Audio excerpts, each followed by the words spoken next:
I was adopted at infancy by my mom and dad. They were very attentive, loving, instilled church values on all of us kids. Here's Muffin.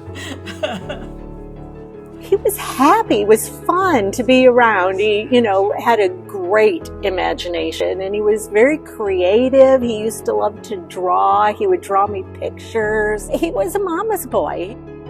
My whole childhood, I grew up in the church, and you get out of there and you start to launch, and now you got to find out who you are. It was a little bit harder for me to discover my place. Towards the end of high school, just a bunch of different friends of mine getting involved with crime, just meth use, and some friends dying. He talked about suicide so much, and I was scared all the time. Anytime a phone call come in from him, I was afraid.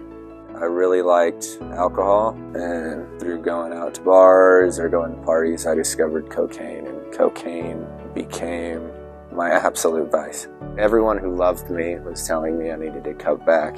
I didn't see the issue as long as I was working a full-time job and paying the bills on time. I didn't see that as a failure.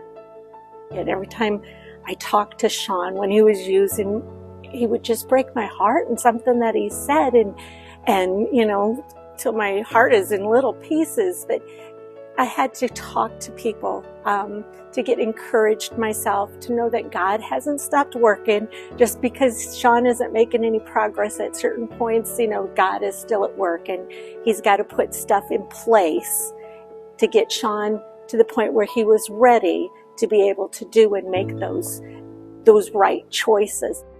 So we're 35 years sober here in December. What saved my life years ago was just all the insanity that was going on, a sane thought, go ask for some help. And, it's generally the last thing that we end up doing. But that's the thing that he's learning through 180, is that, you don't have to do this by yourself. It took a while. I got out and started working a job, and just slowly, as I had this program instilled in me and they released me out to the world a little bit at a time, I found I wasn't doing the same thing. I wasn't acting the same way. I wasn't getting as angry or as frustrated and anxious and impatient. And then I started to feel like I was the Sean that I was searching for again. But I was still very leery. I was still trying, keeping him out here instead of pulling him in, because I didn't think it was going to happen. And let's face it, 2 steps forward, 1 step backwards. 3 steps forward, 5 steps backwards. Freedom looks like not looking over your shoulder, not being paranoid. It's working a full-time job, being successful, being able to see my family, hold my nieces and nephews. I can't wait to see what happens tomorrow. Tomorrow is another opportunity for me to share my story and my healing with somebody. Hey, Mama. Hi, Mama. The biggest thing for me is I can see his heart is changing. And I know that is God working in him. God is taking him to a new place. He came back to God. Amen. Amen. Amen. It's pretty amazing. I told my mom, all those times I said I was sorry, I wasn't. When I say I'm sorry, I mean it now. Because there's actually actions behind it.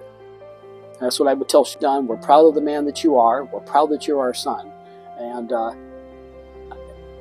I look forward to the lives that you'll touch and the people that you'll reach back and grab a hold of and encourage and give them a hug and maybe a couple words of wisdom or whatever it happens to be, because you've been there. The love that God gives us and we turn around and put back out there, that's the reason. He still has a purpose for you.